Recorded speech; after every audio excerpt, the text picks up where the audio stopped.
जय हिंद साथियों, स्वागत है आपका self study classes with Sumit Jain YouTube channel में। दोस्तों, आप हिंदी साहित्य के स्टूडेंट हैं और ऐसे एग्जाम की तैयारी कर रहे हैं जिनमें हिंदी साहित्य पूछा जाता है, जैसे नेट एग्जाम है, पीजीटी है, RPSC, LT grade, TET exam, कोई भी एग्जाम की तैयारी कर रहे हैं। Self study classes YouTube channel से जुड़े, जहां पर आपको ऐसी ट्रिक बताई जाती है दोस्तों कि आप कभी भूल ही नहीं सकते। कोई भी प्रश्न हो, रचनाएं हो, कवि हो, कुछ भी हो, आपको अनोखी ट्रिक बताई जाती है। तो पूरा वीडियो आपको जरूर देखना है और वीडियो को लाइक और शेयर जरूर करना है। रोज 9:30 बजे, सुबह 9:30 बजे टिर्की हिंदी साहित्य वीडियो आता है आपके पास, तो देखना ना भूलें रोज। आपका आज का पहला प्रश्न है दोस्तों। सबसे पहले हम आपको टेस्ट करवाएंगे और फिर आपको ट्रिक से याद भी करवाएंगे। तो आपका पहला प्रश्न है कि तुलसीदास की काव्य कला की सबसे मधुरतम अभिव्यक्ति कौन सी है। 4 विकल्प हैं तुलसीदास जी को, आप जानते हैं दोस्तों। राम भक्ति धारा के श्रेष्ठ कवि तुलसीदास, जिनके गुरु का नाम था नरहरिदास, ठीक है, आपको पता है। और तुलसीदास की जो प्रमाणिक कृतियां मानी जाती हैं, वो कितनी कृतियां मानी जाती हैं? 12, ठीक है, 12 मानी जाती हैं। उन सभी में से जो सबसे प्रसिद्ध और मधुरतम अभिव्यक्ति है वो कौन सी है, यहाँ पर बताना है। आपने वो पढ़ा होगा कि चित्रकूट के घाट में भई संतन की भीड़ और तुलसीदास चंदन के से तिलक देत रघुबीर। दोस्तों, आपको पता होगा, आपने बिल्कुल सही आंसर बताया, गीतावली। सबसे मधुरतम अभिव्यक्ति क्या हो, अभिव्यक्ति क्या है दोस्तों? ने गीत गाए हैं, किसके? श्री राम की भक्ति के गीत गाए हैं। तो सबसे मधुरतम अभिव्यक्ति कौन सी होगी? गीत, मतलब गीतावली, ठीक है, याद रख लेना। इनकी रामचरितमानस रचना बहुत ही प्रसिद्ध है दोस्तों, सर्वाधिक टीकाएं लिखी गई रामचरितमानस की। और ये महाकाव्य है, किस भाषा का महाकाव्य है? तो अवधी भाषा का महाकाव्य है, ठीक है। विनय पत्रिका की बात करें और कवितावली की बात करें तो ये रचनाएं दोस्तों ब्रज भाषा में लिखित हैं। कौन सी भाषा में लिखित हैं? ब्रज भाषा, ठीक है। तो इनको भी आपको याद रखनी है। अगला क्वेश्चन आपसे पूछा जाता है, शिवराज भूषण की रचनाकार कौन है? 4 विकल्प हैं आपके सामने, 2 सेकंड आपको दिए जाएंगे और ट्रिक भी, फनी ट्रिक बताई जाएगी आपको। दोस्तों, जब तक मैं आपको बता दूं कि जो शिवराज भूषण ग्रंथ है, इसमें अलंकारों की जो संख्या बताई गई है वो 105 अलंकारों की संख्या बताई गई है। याद रख लेना, कितने अलंकारों, आपसे क्वेश्चन पूछा जाएगा कि निम्न में से बताइए किस रचना में 105 अलंकारों की चर्चा हुई है, या 105 अलंकारों की चर्चा किस रचना में हुई है? तो आपका उत्तर होगा शिवराज भूषण में, ठीक है। और शिवराज भूषण के रचनाकार कौन है? तो आपको पता है, भूषण लगा है तो भूषण, है ना, याद रखना। और दोस्तों, काव्य निर्णय एक रचना, बहुत ही प्रसिद्ध रचना है भिखारी दास की, ठीक है, ये चीज भी आपको याद रखनी है। और हमने याद की थी एक रचना जगत विनोद रचना किसकी है? पद्माकर जी की है, ठीक है, याद रख लेना। अगला क्वेश्चन आपको होता है, रीतिरात्मा काव्यस्य, आपसे काव्य की परिभाषाएं भी पूछी जाती हैं दोस्तों। अब रीतिरात्मा काव्यस्य कह दिया कि परिभाषा किसकी है, तो आप क्या कहेंगे किसकी है? 2 सेकंड में जल्दी बताएं। बामन, कुंतक, दंडी या भामा है?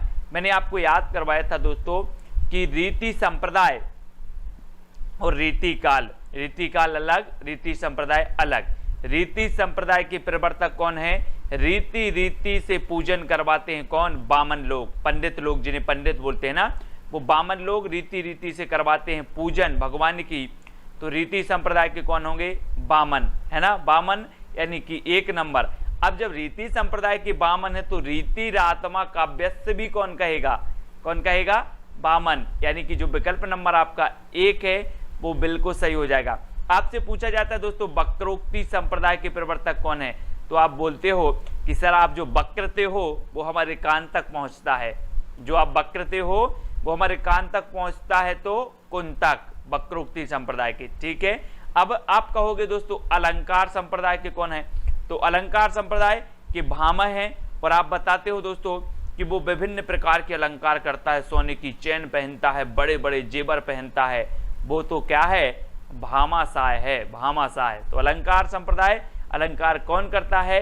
भामाशाह है, बहुत अलंकार करते हैं, तो भामा है अलंकार संप्रदाय की, ठीक है। अलंकार को काव्य का प्राण मानने वाले आचार्य कौन है दोस्तों?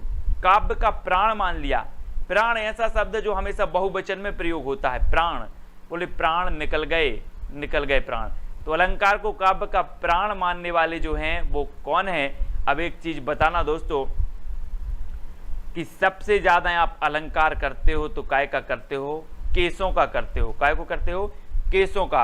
विभिन्न प्रकार की डाई डालोगे, विभिन्न प्रकार की मेहंदी डालोगे। आजकल देखा है आपने कि इतने आगे के बस बाल लाल कर दिए इतने। तो आप सबसे ज्यादा क्या करते हो? मेहंदी, शैम्पू, क्या क्या डालते हो? विभिन्न प्रकार के अलंकार करते हो सब। काय का? केसों का। केसों का यानी कि जो आ नंबर है वो बिल्कुल सही हो जाएगा। ठीक है, आपने सुना होगा कि जिस प्रकार व्यक्ति की शोभा आभूषण से बढ़ती है उसी प्रकार काव्य की शोभा बढ़ाने वाले तत्व कहलाते हैं अलंकार। ठीक है, तो अलंकार वैसे ही हम आभूषण और अलंकार, तो इसी प्रकार से आप ले लें कि केस का हम क्या करते हैं? अलंकार करते हैं, यानी कि केशवदास अलंकार को काव्य का प्राण मानने वाले हैं दोस्तों केशवदास। बात करें मतीराम की, तो मतीराम की एक रचना है ललित ललाम। ललित ललाम, और इस चीज को बोला जाता है दोस्तों लिलार। क्या बोला जाता है? लिलार। तो लिलार या ललाम मतीराम। और यहाँ हमारी क्या रहती? मती। बोले मती कहाँ गई थी? बोले ललाम, है ना। मती कैसी हो गई? ललाम हो गई थी। तो मतीराम की ललित ललाम रचना याद रख लेना। ठीक है, सभी लोग याद रखेंगे। और अगली देख लेते हैं, रीतिकालीन राष्ट्रीय कवि कौन है? रीतिकालीन दोस्तों, रीतिकाल आपने पढ़ा होगा, है ना। पूर्व मध्यकाल और उत्तर मध्यकाल। तो उत्तर मध्यकाल को क्या कहा जाता है? रीतिकाल कहा जाता है। ठीक है, अब रीतिकाल के राष्ट्रीय कवि कौन है? तो आपने रीतिकाल पढ़ा होगा, और रीतिकाल में एक ही कवि आपको दिखता है जो वीर रसपूर्ण रचनाएं करता है। वो कवि कौन है? भूषण, जिनका वास्तविक नाम क्या है? घनश्याम। घनश्याम को भूषण की उपाधि दी गई थी। ठीक है, ये चीज भी आपको याद रखनी है। बात करें चिंतामणि की, तो चिंतामणि दोस्तों बहुत ही प्रसिद्ध माने जाते हैं। इनकी एक रचना है कवि कुल कल्पतरु। मैंने आपको समझाया था, याद करवाया था कि कुल की चिंता सभी लोगों को रहती है। कुल की चिंता, तो कवि कुल कल्पतरु ये रचना किसकी है? चिंतामणि की है। बिहारी जी की तो बिहारी सत्सई है ना। घनानंद की सुजान शतक, इस प्रकार से रचनाएं हैं। घनानंद जी बहुत ही प्रसिद्ध हैं दोस्तों, है ना। हित तरंगिणी के रचनाकार कौन है? प्रश्न क्रमांक 6 का आंसर बताना है। कृपाराम, घनानंद, देवकवि या फिर भूषण। तो हित तरंगिणी के रचनाकार बताना है। और दोस्तों एक चीज बताना, 2 सेकंड में आप अपने उत्तर का चयन तो करेंगे, लेकिन अगर आपके ऊपर कृपाराम की हो जाए तो क्या होगा? आपका अहित होगा कि हित होगा? जल्दी से उत्तर बताओ। अगर आपके ऊपर कृपाराम की हो जाए तो अहित होगा कि हित होगा? हित होगा। तो हित तरंगिणी जो रचना होगी वो किसकी होगी? कृपाराम की, क्योंकि कृपाराम की हो गई तो हित ही होगा साहब। तो हित तरंगिणी कृपाराम। ठीक है, याद रख लेना। अगला बताना दोस्तों, इश्क लता की रचनाकार कौन है? घनानंद, आलम, बोधा या फिर चिंतामणि। तो याद कर लेना दोस्तों, है ना, क्योंकि आपको पता है कि इसकी लताएं फैला रहे थे कौन? घनानंद, है ना। घनानंद क्या फैला रहे थे? इसकी लताएं फैला रहे थे। तो इसकी लता रचना किसकी हो जाएगी? घनानंद की, है ना। इनकी प्रेमिका का नाम क्या था? सुजान। बहुत प्रेम करते थे और सुजान ने इनको क्या कर दिया था? इनको इग्नोर कर दिया था। और ये जब वहां से निकाले गए, है ना, फिर बाद में कहीं और मठ में चले गए थे घनानंद जी, आपको पता होगा। फिर इसके लता के रचनाकार आपको याद रखना है, घनानंद है। ठीक है, याद रखना है।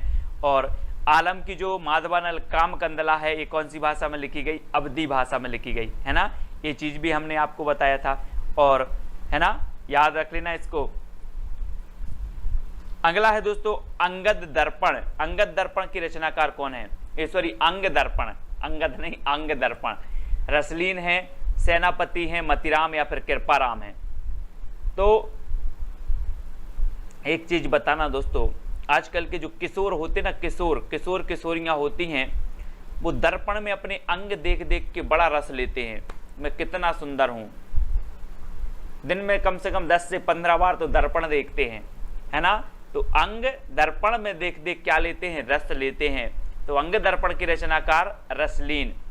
अंग दर्पण की रचनाकार रसलीन। इस प्रकार से याद करना कि अंग दर्पण में देख करके रस लेते हैं तो रसलीन, है ना, याद करेंगे। और दोस्तों एक रचना है सेनापति जी की, कौन सी है? जल्दी से आपको बताना है। काव्य रत्नाकर ऐसे करके है सेनापति की, बहुत बढ़िया रचना है है ना, वो आप याद रख लेना और बता देना कमेंट में कौन सी है, मुझे याद नहीं आ रही। रामचरितमानस को छोड़कर सर्वाधिक जो टीकाएं किस ग्रंथ पर लिखी गई? रामचरितमानस को छोड़कर सर्वाधिक टीकाएं किस ग्रंथ पर लिखी गई दोस्तों? सर्वाधिक टीकाएं अगर आज किसी रचना की लिखी गई, किसी ग्रंथ की लिखी गई, तो वो लिखी गई रामचरितमानस की। उसके बाद किसी की लिखी गई तो किसकी लिखी गई? बिहारी सतसई की। ठीक है, ये चीज आपको याद रखनी है। और बिहारी सतसई बिहारी जी की रचना है। ठीक है, बीजक तो आपको पता ही है, कबीरदास जी की है ना। पद्मावत इनकी मलिक मोहम्मद जायसी की पद्मावत है ना। सूरसागर आपको पता है सूरदास जी की है ना। तो ये सारी रचनाएं आपको याद भी करनी है। घनानंद को साक्षात रसमूर्ति किसने कहा है? जी हाँ दोस्तों, आपको पता है बहुत रस ले रहे थे घनानंद सुजान का, है ना, आनंद ले रहे थे, बहुत दरबार में संगीत हो रहा है उसका रस ले रहे थे, और घनानंद जी को साक्षात रसमूर्ति कह दिया। साहब किसने कह दिया? आप कौन है ऐसे जो कहेंगे? तो वो कहेंगे, है ना, क्या कहेंगे? रामचंद्र शुक्ल जी कहेंगे ने घनानंद को साक्षात रसमूर्ति रामचंद्र शुक्ल ने कहा है। यानी कि आपका जो विकल्प नंबर ए है वो बिल्कुल सही हो जाएगा। ठीक है, अगला क्वेश्चन देख लो दोस्तों, जयशंकर प्रसाद का जन्म कब हुआ था? अब मैं आपको जन्म भी याद करवाऊंगा दोस्तों। आप जन्म और जीवन परिचय जैसे याद करते हो, अब देखना कैसे याद होता है आपको। 4 विकल्प हैं, 4 में से आप चयन करके 2 सेकंड में उत्तर बताएंगे। फिर मैं आपको बता रहा हूं कि यहाँ पर जो चित्र में है वो क्या कर रहा है? शंकर जी का शीश नवा रहा है। शीश नवा रहा है, तो नवा रहा है तो किसका शीश नवा रहा है? शंकर जी का शीश नवा रहा है। तो नवा रहा है तो नवासी, नवा रहा है तो नवासी किसका? शंकर जी का। 1889 नवा रहा है। बोले अब कभी नहीं बोलोगे आप, है ना। जयशंकर की बात आ रही, बोले शंकर जी का शीश नवा रहा है ना। शीश नवाते हैं तो नवासी। ठीक है, नवाते हैं तो नवासी, है ना, याद रख लेना। और आप भी शीश नवा लेना इस प्रकार से शंकर जी का। तो आ नंबर जो है आपका बिल्कुल सही हो जाएगा, है ना। अगला क्वेश्चन आपको बताना, मुकुटधर पांडे का जन्म हुआ था तो कब हुआ था दोस्तों? ये मुकुट रखा है, मुकुट, और ये मुकुट कितने का है पता है? कितने का है? 95 का है। कितने का है आपको पता है दोस्तों? छायावाद के प्रवर्तक ये भी माने जाते हैं।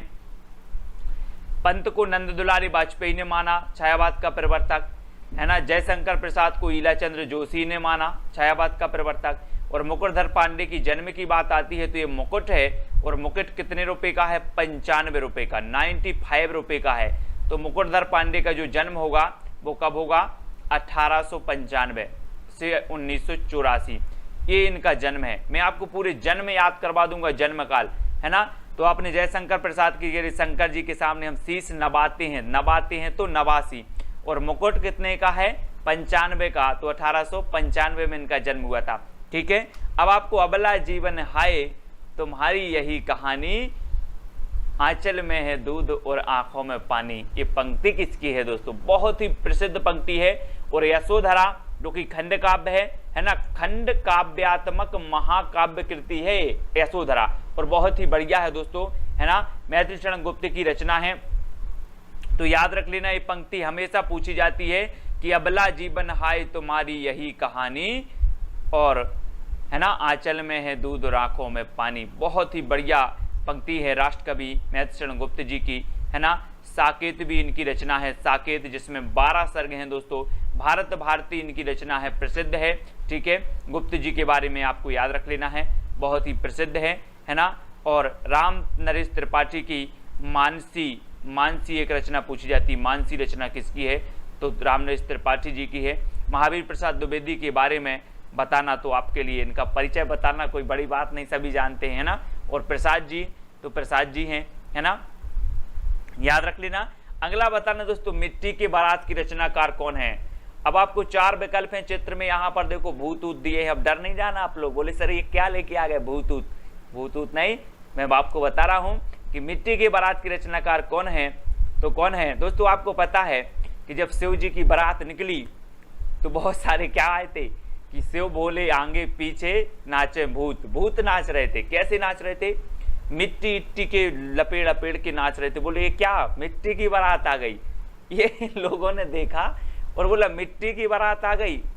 बोले नहीं नहीं, ये तो शिव जी की बारात। अरे पीछे देखो जरा, तो सब मिट्टी इट्टी भभूत अभूत लगाए थे, तो मिट्टी की बारात शिव मंगल से सुमन, क्योंकि शिव जी की बारात में सब मिट्टी इट्टी लगा के यानी कि भभूत लगा के गए थे। कौन? ये भूतूत, है ना, बहुत सारे।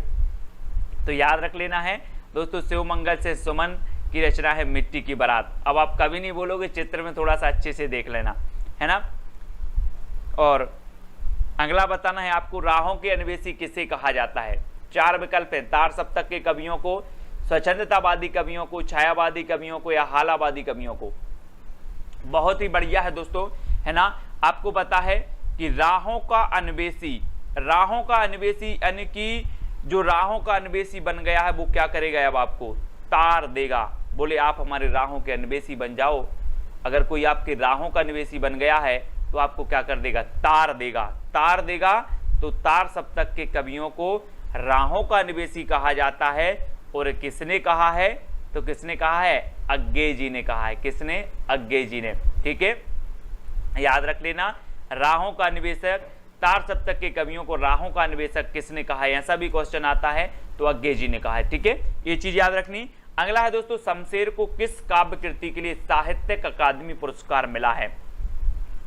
साहित्य अकादमी पुरस्कार मिला 1977 में। और यहां बात आई है दोस्तों, शमशेर, कवियों का कवि इन्हें कहा जाता है शमशेर को, है ना। वैसे भी शेर आ रहा है, मतलब सबसे कवियों के कवि हैं, है ना। और आपको पता है दोस्तों, मैं एक बता दूं कि जब आप जंगल की बात करते हैं और जंगल का शेर देखते हैं तो शेर क्या करता है? कभी कभी अपने शिकार को क्या करता है? चूक जाता है। क्या करता है? चूक जाता है। और अभी कभी शेर से पूछना कि चूक गए तो बोलेगा चूका भी नहीं हूं अभी, चूका भी नहीं हूं अभी, और भी देखेंगे हम, है ना। तो शेर कभी कभी शिकार चूक जाता है और उससे पूछोगे तो वो बोलेगा चूका भी नहीं हूं अभी। कौन? शेर। तो चूका भी नहीं हूं अभी, ये रचना किसकी होगी? शमशेर बहादुर की होगी। और इसे कब मिलेगा साहित्य अकादमी पुरस्कार? 1977 में, क्योंकि साथ साथ दौड़ रहे थे, साथ साथ दौड़ रहे थे शेर और शिकार, साथ साथ दौड़ रहे थे शेर, चूक गया तो चूका भी नहीं हूं अभी, है ना। साथ साथ यानी 1977 में इसे साहित्य अकादमी पुरस्कार मिला था। शमशेर बहादुर की कृति है ना, चूका भी नहीं हूं अभी। बहुत ही प्रसिद्ध है, पूछी जाती है आपके एग्जाम में। इस प्रकार से आपको याद रख लेना है। ठीक है, अगला क्वेश्चन बताना दोस्तों, समय देवता कविता किसकी है? समय देवता, आपने बोला कि समय अच्छा नहीं चल रहा यार, समय ऐसा चल रहा है, समय वैसा चल रहा है, समय ये करवाता है, बोलते ना। तो समय के सामने गिर जा, समय के सामने गिर जा। तो समय देवता के रचनाकार कौन होंगे? कौन होंगे? गिरजा से गिरजा कुमार माथुर। समय के सामने गिरजा। ठीक है, तो समय देवता कविता किसकी है? गिरजा कुमार माथुर की, गिरजा कुमार माथुर। ठीक है, ये चीज याद रखनी ना है। पहाड़ पर लालटेन, मंगलेश डबराल की एक रचना पहाड़ पर लालटेन, ये भी याद रखनी है ना। एक कंठ बिस्पाई, दुष्यंत कुमार जी की एक कंठ बिस्पाई है ना, ये भी आपको याद रखनी है। और समय देवता याद रखेंगे गिरजा कुमार माथुर जी की। ठीक है, अगला बताना दोस्तों, एक नीली आग कविता के रचनाकार कौन है? एक नीली आग। अब एक चीज बताना दोस्तों, जब व्यक्ति को मुक्ति मिल जाती है, मुक्ति, तो फिर अपन क्या करते हैं? क्या करते हैं? क्या करते हैं? उसकी अपन लकड़ी देते हैं ना, और उसकी जलाते हैं तो क्या निकलती है? नीली आग निकलती है। नीली आग, जब मुक्ति मिल जाती व्यक्ति को और जलाते हैं तो नीली आग निकलती है। तो नीली आग रचना किसकी होगी? मुक्तिबोध की। किसकी? मुक्तिबोध। मुक्तिबोध यानी कि जो विकल्प नंबर आपका बी है वो बिल्कुल सही हो जाएगा, बी नंबर। ठीक है, याद रख लेना है सभी लोगों को, है ना। और निराला को महाप्राण कहा जाता है, महाप्राण। ठीक है, निराला क्रांतिकारी कवि। ठीक है, निराला सबसे ज्यादा विरोध हुआ। और छंद मुक्त रचना, प्रथम छंद मुक्त रचना इनकी जूही की कली है ना, ये भी आपको याद रख लेनी। छायावाद के आधार स्तंभों में प्रमुख नाम है ना। तो अगला बताना है दोस्तों, कर्फ्यू नाटक के रचनाकार कौन है? 1972 की ये रचना है कर्फ्यू, है ना। और कर्फ्यू नाटक के रचनाकार कौन है? अभी कर्फ्यू लगा दोस्तों, कोरोना में कर्फ्यू लग गया, लोगों ने क्या नहीं कमा पाई? लक्ष्मी नहीं कमा पाई। क्या नहीं कमा पाई? लक्ष्मी। काय में? कर्फ्यू में। और कर्फ्यू कभी भी लगता है, लक्ष्मी नहीं कमा पाते लोग, तो लक्ष्मी नारायण लाल। कर्फ्यू नाटक किसका होगा? लक्ष्मी नारायण लाल। बोले लक्ष्मी कर्फ्यू में लक्ष्मी नहीं कमा पाते, तो लक्ष्मी नारायण लाल। यानी कि जो विकल्प नंबर आपका ए है वो बिल्कुल सही हो जाएगा, है ना। कल एक रचना अपन ने याद करी थी दोस्तों, कोर्ट मार्शल। कौन सी याद करी थी? Court martial. तो कोर्ट जाना है तो स्वदेश के कोर्ट जाना है, स्वदेश के कोर्ट जाना है। और वृंदावन लाल वर्मा ऐतिहासिक उपन्यासकार माने जाते हैं। एक इनकी जो रचना पूछी जाती है मृगनयनी, है ना, मृगनयनी वृंदावन लाल वर्मा जी की, ये हमेशा पूछी जाती है। तो ये चीज भी याद रखनी है। कोर्ट मार्शल स्वदेश दीपक जी की है, तो ये भी याद रखेंगे। और कर्फ्यू तो है ही, कर्फ्यू में क्या नहीं कमा पाते? लक्ष्मी नहीं कमा पाते। तो लक्ष्मी नारायण लाल। अगला बताना दोस्तों, खूबसूरत बहू नाटक के रचनाकार कौन है? खूबसूरत बहू नाग बोडस, बाल मुकुंद गुप्त, शीतला प्रसाद त्रिपाठी या राजा लक्ष्मण सिंह।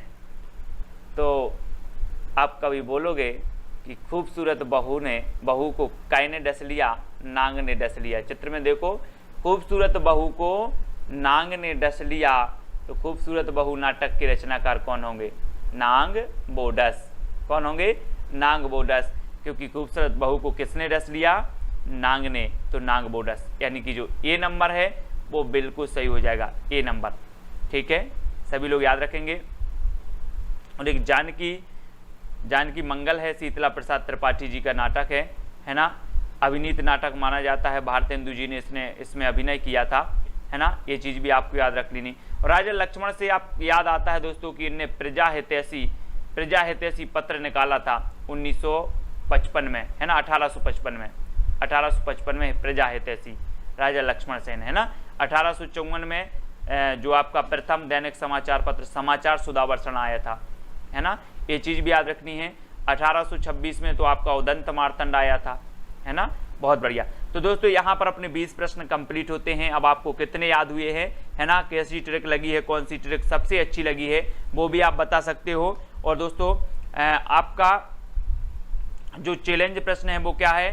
प्लेग की चुड़ैल कहानी किसकी है? प्लेग की चुड़ैल, कल भी हमने याद करवाई थी रचना, है ना। तो प्लेग की चुड़ैल कहानी किसकी रचना है? ये आपको चैलेंज प्रश्न दिया जाता है। हर व्यक्ति को चैलेंज स्वीकार करके कमेंट में लिखना है कि प्लेग की चुड़ैल के जो रचनाकार हैं वो कौन है। जितना आप लिखते हो, जितना अच्छा लगते हो, है ना, और इसके बारे में क्या जानते हो वो भी आप लिख सकते हो।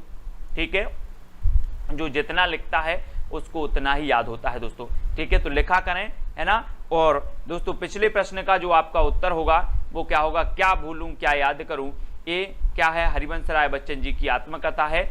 और दोस्तों बहुत ही प्रसिद्ध है, क्या भूलूं क्या याद करूं, कई बार पूछी गई है ना। तो इसका काव्य रूप पूछा था, तो क्या है? ये आत्मकथा है। बहुत सारे लोगों ने बिल्कुल सही आंसर बताए हैं। ठीक है, अब दोस्तों जो भी साथी टेलीग्राम ग्रुप से नहीं जुड़े हैं वो टेलीग्राम ग्रुप से जुड़ जाएं। टेलीग्राम ग्रुप से जुड़ने के लिए दोस्तों आपको क्या करना है? सर्च करना है IAS स्टडी ट्रैक और ज्वाइन हो जाना है। साथ ही व्हाट्सएप से आपको जुड़ना है हिंदी साहित्य के, तो आपको सर्च करना है व्हाट्सएप पे 9098609291, इस पर मैसेज करना है और ऐड हो जाना है। ठीक है, तो सभी लोग वीडियो को लाइक करके शेयर अवश्य करेंगे दोस्तों। आज के वीडियो के लिए बस इतना ही। जय हिंद,